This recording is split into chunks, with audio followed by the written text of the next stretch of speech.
নমস্কার বন্ধুরা, আপনাদের সবাইকে সন্ধ্যা চক্রবর্তী অফিসিয়াল চ্যানেলে স্বাগত। আজকে আমি চলে এসেছি একটি নতুন ধরনের রেসিপি নিয়ে।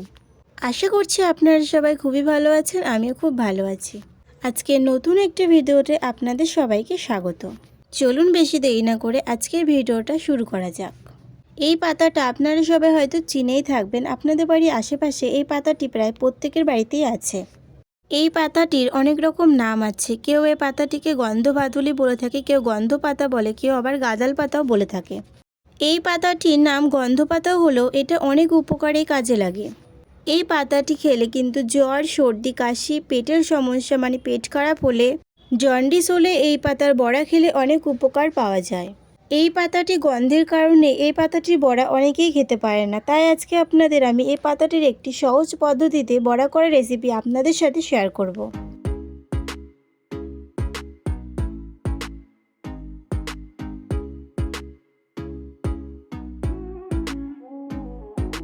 বড়াটি বানানোর জন্য এখানে আমি বেসন নিয়ে নিয়েছি। এটা কিন্তু আপনারা মসুর ডালকে ভিজিয়ে রেখে সেটাকেও বেটে বড়াটি তৈরি করতে পারেন। আমি যেহেতু সহজভাবে বড়া রেসিপি করছি, তাই এখানে আমি মসুর ডাল ব্যবহার করিনি। এরপর এর মধ্যে আমি সামান্য লবণ আর হলুদ দিয়ে দেবো। আপনারা চাইলে এখানে কাঁচা লঙ্কাও ব্যবহার করতে পারেন, আর কোনো কিছু দেওয়ার দরকার নেই। খুব সিম্পলভাবে এই বড়াটি আমি তৈরি করব। এখানে আমি গোটা পাতা দিয়ে দিয়েছি। আপনারা কিন্তু চাইলে এই পাতাগুলোকে ছোটো ছোটো টুকরো করে কেটে নিতে পারেন কিংবা বেটেও নিতে পারেন। আমি এখানে বাটাবাটি করিনি, একদমই গোটা পাতা রেখেছি। 3-4টে পাতা একসাথে নিয়ে বেসনে ডুবিয়ে আমি এখানে ভেজে নিচ্ছি।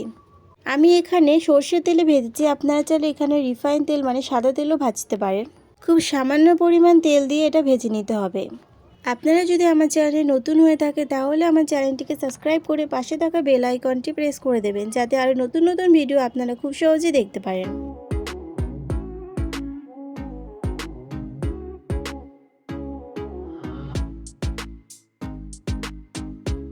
খুব অল্প তেলে বড়াগুলো ওলটপালট করে ভেজে নিতে হবে। এইভাবে বড়া করলে কিন্তু গন্ধ পাতার কোনো গন্ধ লাগে না, খেতে কিন্তু অনেক সুস্বাদুও লাগে। বড়াগুলো তৈরি হয়ে গেছে। বড়াগুলো খেতে কিন্তু অনেকই সুস্বাদু হয়েছে। এগুলো আপনারা চাইলে গরম ভাতের সাথেও খেতে পারেন, আরও বেশি ভালো লাগবে, বা আপনারা এগুলো খালি পেটেও খেতে পারেন।